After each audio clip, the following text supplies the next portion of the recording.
अस्सलाम वालेकुम नाज़रीन, मां आहियां अब्दुल मोमिन जोनो। तव्हांखे ख़बर ॾियूं था त गाज़ियाबाद में सिंध जे सक़ाफ़त तोड़े सिंधी ॿोलीअ जे अज़ीम मुहाफ़िज़ हज़रत शाह अब्दुल लतीफ़ भिटाई रहमतुल्लाह जन खे भेटा पेश करण लाइ सक़ाफ़ती जश्न लतीफ़ जे उनवान सां फ़क़ीर मियादाद सिलानी चांडियो, सूफ़ी रागी कामरान अली चांडियो ऐं रिज़वान अली चांडियो पारां नूरानी शादी हाल में सक़ाफ़ती प्रोग्राम मुनक़द कयो वियो। सक़ाफ़ती प्रोग्राम जे इफ़्तिताह तक़रीब जे महिमान ख़ासि डिप्टी कमिश्नर शहीद बेनज़ीराबाद आमिर हुसैन पंवर ऐं असिस्टेंट कमिश्नर गाज़ियाबाद हाफ़िज़ ज़ीशान राशिद कयो।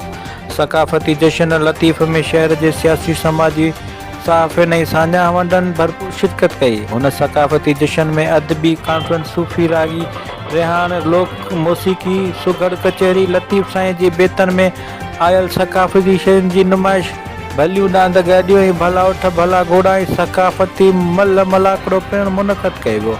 उन हवाले सां वधीक ॾिसूं था हिन रिपोर्ट में। बिस्मिल्लाहिर्रहमानिर्रहीम। असां जो जेको सक़ाफ़ती जश्न लतीफ़ मल्हायूं पिया, उहो माना हिकिड़ा सक़ाफ़ती ॾिहाड़ा पूरी सिंध में या पूरी दुनिया में जिथे बि सिंधी माण्हू रहनि था उहे मल्हाइनि था। त हू बसि माना टोपी, अजरक ऐं पटको वग़ैरह उहे ॿधी करे ऐं हिकिड़े मुख़्तसिर कंहिं कलाम ते डांसूं करे ऐं माना पंहिंजो दिलि ख़ुशि कंदा। इहा सुठी ॻाल्हि आहे, बहितरीन आहे। असां पाण बि ईअं कंदा आहियूं। असांजो हिते जेको सक़ाफ़ती जश्न लतीफ़ मल्हाइण जो मक़सदु इहो आहे त असां पंहिंजी सक़ाफ़त अखियुनि सां ॾिसूं, असां पंहिंजे जेको तहज़ीब खे ॾिसूं, असां पंहिंजी ॿोलीअ खे सम्झूं। असांखे असांजो माना ॿोली जो, सक़ाफ़त जो, तहज़ीब जो, सिंध जो हिकिड़े मुहाफ़िज़ आहे तो शहनशाह लतीफ़।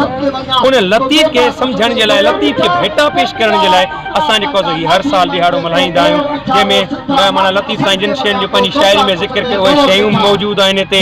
ऐं जेके सिंधी लोक साज़ जेके आहिनि, चंग, घोड़ी जो, सुरंदो, कीनर, उहे बि मौजूदु आहिनि। उहे बि जेके माना फन जो मुज़ाहिरो कंदा। जश्न लतीफ़ या एकता जो ॿिया ही सभु जेके आहिनि से हिकिड़ा महबत जा पैगाम आहिनि ऐं महबत खे वाट विझण जूं ॻाल्हियूं आहिनि। ऐं लतीफ़ साईं असांजी सिंध जो उहो हिकु शाइर आहे जीअं हिकिड़ो सागर बेकिनार हूंदो आहे, बेकिनार बहर शाइर आहे लतीफ़ असांजो अल्हम्दुलिल्लाह। ऐं छा चइजे, लतीफ़ जो हिकु हिकु जेको बैत आहे असांजे लाइ दर्स आहे, असांजे लाइ हिकिड़ी रहबरी आहे। शायरी पढ़ूं त था, असीं ॿुधूं त था, पर हिते कामरान अली जेके शयूं डिस्प्ले कयूं त लतीफ़ साईं जी शाइरी जो हिकिड़ो मुशाहिदो थी थो वञे असांखे त लतीफ़ साईं छा थो चवणु चाहे, कहिड़ो मैसेज ॾियणु चाहे थो। ख़बरुनि ऐं अपडेट्स लाइ ॾिसंदा रहो असांजो web channel AMJ news Ghaziabad. Facebook ऐं यूट्यूब ते ॾिसण लाइ सर्च कयो मोमिन जोनो।